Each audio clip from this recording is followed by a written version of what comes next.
Assalamualaikum warahmatullahi wabarakatuh.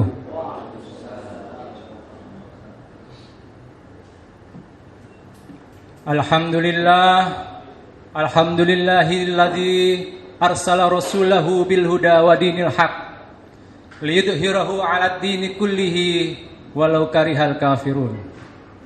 Asyhadu an la ilaha illallah wahdahu la syarikalah wa asyhadu anna Muhammadan abduhu wa rasuluh. Allahumma sholli ala Muhammad wa ala alihi wa sahbihi wa man tabi'ahum bi ihsanin ila yaumiddin. Qala Allah Ta'ala, a'udzu billahi minasy syaithanir rajim. Ya ayyuhalladzina amanu taqullaha haqqa tuqatih wa la tamutunna illa wa antum muslimun. Ya ayyuhalladzina amanu taqullaha wa qulu qawlan syadida yuslih lakum a'malakum wa yaghfir lakum dunubakum wa may yuti'illaha wa rasulahu faqad faza fawzan 'azima. Hadirin jamaah Jumat yang dimuliakan Allah, syukur alhamdulillah kita panjatkan kepada Allah Subhanahu wa taala karena limpahan rahmat, nikmat berupa kesehatan, iman, berupa kesempatan sehingga kita bisa melaksanakan sholat Jumat berjamaah pada kesempatan siang hari ini. Shalawat dan salam semoga tetap tercurahkan kepada Rasulullah Muhammad SAW, karena atas perjuangan beliaulah nikmat iman, nikmat Islam dapat tersampaikan kepada kita semua. Selanjutnya kami mengajak kepada kita semua untuk selalu meningkatkan kualitas takwa kita kepada Allah Subhanahu wa taala, yaitu dengan cara seoptimal mungkin melaksanakan apa-apa yang diperintahkan Allah dan apa-apa yang menjadi larangan Allah. Kaum muslimin rahimakumullah, salah satu penyakit hati yang sangat berbahaya bagi kehidupan manusia adalah adanya rasa dendam. Apa sih dendam itu? Dendam adalah rasa marah dalam diri manusia yang sangat kuat dan disertai dengan keinginan ingin membalas.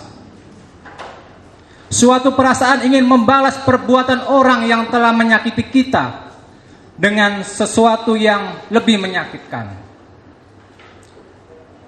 Adalah suatu hal yang sangat manusiawi.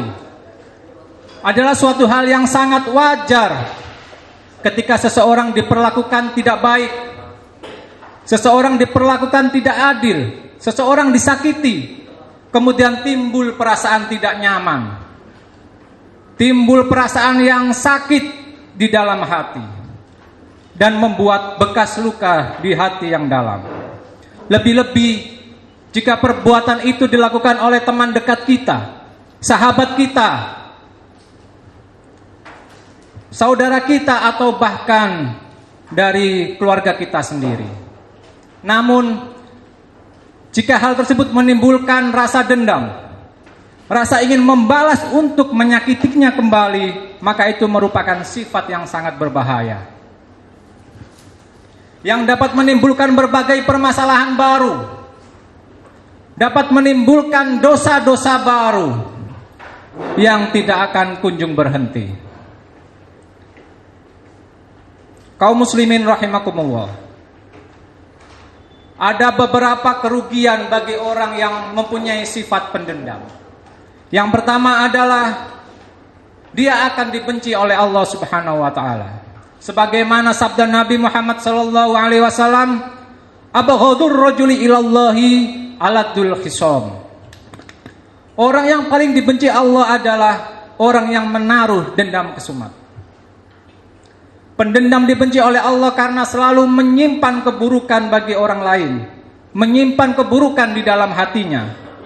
Seseorang yang memiliki dendam selalu berupaya agar orang yang pernah berbuat salah kepadanya mendapatkan balasan yang lebih menyakitkan, mendapatkan balasan yang lebih berat.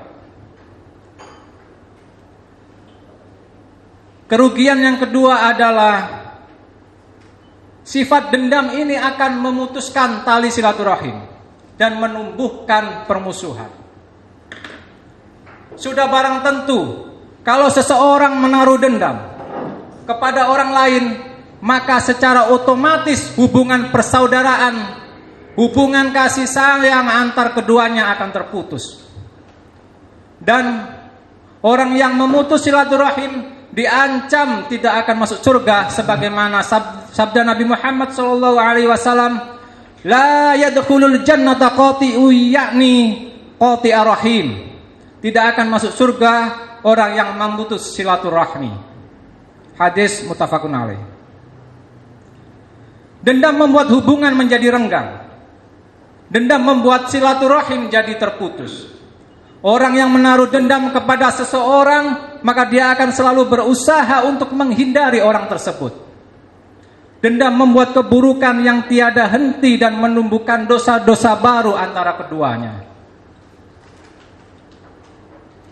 Jika ada dua orang yang terlibat pertengkaran dan kemudian mereka saling menyimpan dendam, maka akan terjadi permusuhan, pertengkaran yang akan terus terjadi. Bahkan dalam beberapa kasus sampai diwariskan ke anak cucu mereka. Akibatnya keduanya sama-sama berdosa akibat dendam yang mereka pelihara, dendam yang mereka lakukan, karena mereka selalu meniatkan keburukan bagi yang lainnya. Oleh karena itu, Allah Subhanahu wa taala memberikan jalan terbaik, memberikan solusi terbaik untuk menyelesaikan permusuhan melalui firman-Nya, Quran surat Fussilat ayat 34. A'udzubillahi minasyaitonirrajim. Wala tastawil hasanatu wala sayyi'atu fa' billati hiya ahsan. Fa idzal ladzi bainaka wa bainahu adawatun ka'annahu waliyyun hamim. Dan tidaklah sama kebaikan dan kejahatan. Tolaklah kejahatan itu dengan cara yang lebih baik, maka tiba-tiba orang yang antara kamu dan antara dia ada permusuhan seolah-olah telah menjadi teman yang sangat setia.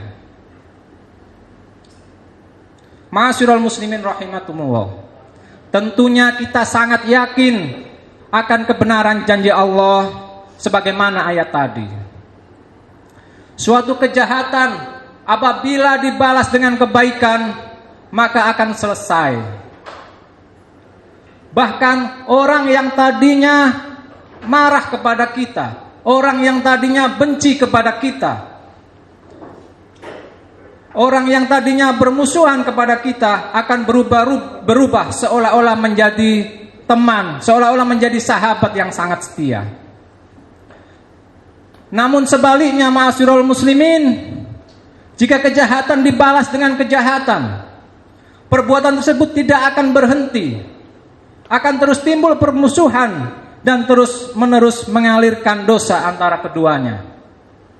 Perbuatan tersebut akan menyebabkan kedua orang tersebut jauh dari kedamaian. Ma'asyiral muslimin rahimakumullah. Waktu 8 menit. Kerugian yang ketiga adalah orang yang dendam akan mudah timbul rasa iri dan dengki. Ketika di dalam hati seseorang terdapat rasa dendam, maka akan sulit untuk melihat kebahagiaan orang lain. Ketika orang yang pernah berbuat salah kepadanya mendapatkan rizki, orang yang pernah menyakitinya mendapatkan anugerah dari Allah Subhanahu wa taala, orang yang memiliki rasa dendam akan merasa iri, timbul rasa dengki dengan rizki dan anugerah yang telah dianugerahkan Allah kepada musuhnya tersebut. Berusaha kembali mengambil atau menghilangkan kebahagiaan orang tersebut. Yang dia inginkan hanyalah keburukan dari musuhnya tersebut. Jika sifat dengki tersebut menempel pada seseorang, maka dapat mengakibatkan sirnanya pahala-pahala kebaikan yang telah ia amalkan. Sebagaimana sabda Nabi Muhammad SAW, "Iyyakum wal hasada fa innal hasada ya'kulul hasanati kama ta'kulun naru hataba au qalal usbah. Jauhilah hasad, dengki, karena hasad dapat memakan kebaikan seperti halnya api memakan kayu bakar. Barakallahu li wa lakum fil Qur'anil Karim wa nafa'ani wa iyyakum bima fihi minal ayati wa dzikril hakim. Fataqabbal minni tilawatahu innahu huwas samiul alim.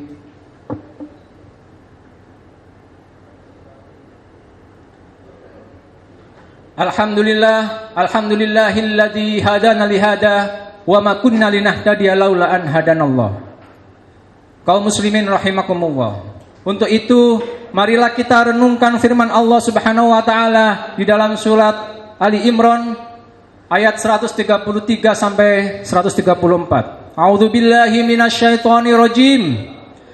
Wasari'u ila maghfiratin mir rabbikum wa jannatin 'arduhas samawati wal ard uiddat lil muttaqin alladzina yunfiquna fis sarra'i wad dharra'i wal kadhiminal ghaidha wal 'afina 'anil nas wallahu yuhibbul muhsinin.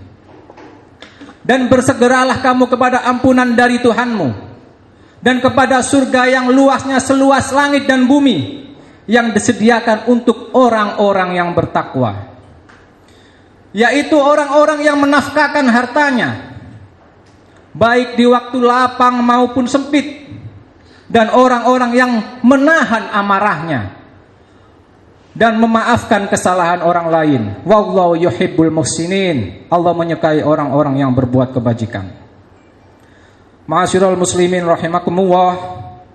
Kita berharap semoga Allah Subhanahu wa taala senantiasa membimbing kita meniti jalannya yang lurus dan selalu meridhoi setiap langkah kita. Amin. Innallaha wa malaikatahu yusholluna 'alan nabi. Ya ayyuhalladzina amanu shollu 'alaihi wa sallimu taslima. Allahumma sholli 'ala Muhammad wa 'ala ali Muhammad kama shallaita 'ala Ibrahim wa 'ala ali Ibrahim innaka Hamidum Majid. Wa barik 'ala Muhammad wa 'ala ali Muhammad kama barakta 'ala Ibrahim wa 'ala ali Ibrahim innaka Hamidum Majid.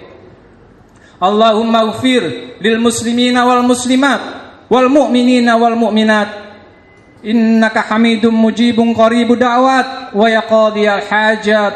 Allahumma arinal haqqa haqqan warzuqna ittiba'ah wa arinal batila batila warzuqna tinabah. Rabbana hab lana min azwajina wa dzurriyyatina qurrata a'yun waj'alna lil muttaqina imama. Rabbana dhalamna anfusana wa illam taghfir lana wa tarhamna lanakunanna minal khasirin. Rabbana atina fid dunya hasanah wa fil akhirati hasanah wa qina adzabannar. Subhana rabbil izzati amma yasifun wa salamun alal mursalin walhamdulillahi rabbil alamin. Ibadallah, innallaha ya'muru bil adli wal ihsan wa ita'il qurba wa yanha 'anil fahsya'i wal munkar wal baghi ya'idukum la'allakum tadhakkarun. Fadhkurullahal 'azim yadhkurkum washkuru 'ala ni'amihi yazidkum wa la dzikrullahi akbar. Aqimus shalah. Barakallahu fikum.